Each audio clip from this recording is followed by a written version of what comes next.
Et alors, on a la chance de recevoir ce matin 2 humoristes, 2 acteurs, mais surtout 2 belles personnes qui... Deux pelles. Enfin, c'est à ça qu'on ressemble. Hein. Oui, c'est ça. Des coups de pelle. 2 personnes qui chantent la vie, qui dansent la vie, qui sont la vie. Virginie, ok, Jonathan, Lambert, bonjour à tous les deux. Bonjour. Moi, bonjour. j'ai la patate aussi. Merci d'être là, on est très heureux que vous soyez là. Vous êtes à l'affiche du prestigieux théâtre Édouard VII pour la pièce L'amour chez les autres. Ça démarre samedi, on va en parler, mais d'abord, on va dresser votre portrait sonore des petits sons pour mieux vous connaître. Voici le premier.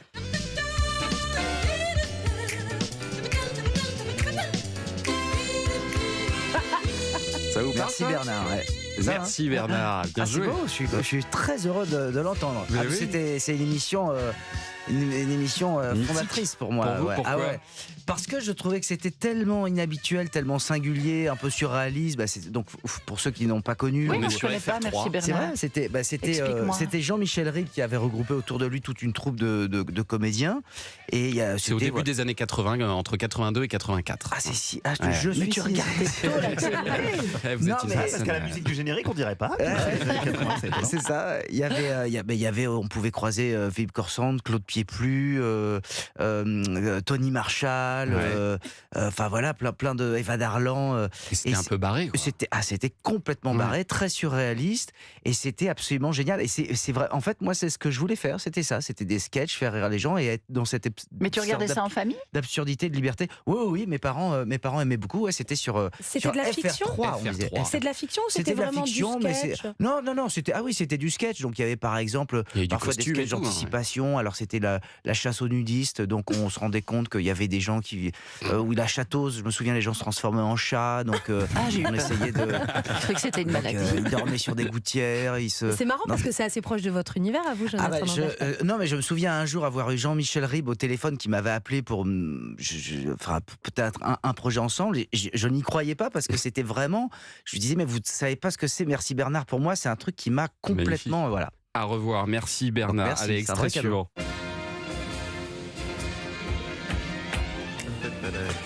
Alors pourquoi cette musique de cirque? Eh bien parce que c'est à Pour 8 foutre le ans, cafard. Virginie Hoc. Oh, mais dis donc, chacun son truc. Hein. Merci Bernard, le cirque, on n'est pas loin. Vous, c'est un peu en voyant un clown à 8 ans que vous avez eu envie de faire ce métier, paraît-il. C'est en interprétant ça, c'était le spectacle de l'école et on m'a donné le rôle d'un clown lunaire et c'est les premiers pas sur scène où je me suis dit tiens, cet impact et ce rire que ça procure en étant si petit, Ouais. j'ai savouré. Puis les vieilles madames qui viennent te pincer la joue en disant oh c'était génial, ah, vous me faites mal madame.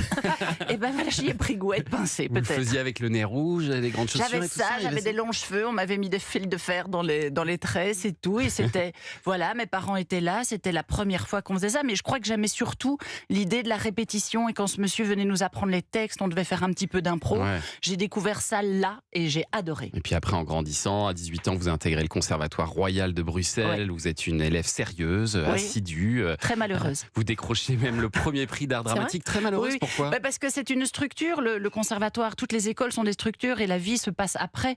Donc il y a toutes ces nourritures qu'on devrait prendre et qu'on n'ose pas parce qu'on est dans quelque chose qui est fermé. Donc j'ai appris de bonnes fondations, j'ai les bases, mais je ne me permettais pas la folie ou ce qui pouvait me nourrir. Parce que, par exemple, je ne connaissais pas le seul en scène, je ne connaissais pas l'impro et heureusement, j'ai été curieuse et j'ai testé tout ça. Je pense que quand on est élève dans une école, il faut être curieux de tout et oser se Ouais. nourrir de plein de choses différentes. Extrait suivant, est-ce que ce générique télé vous dit quelque chose?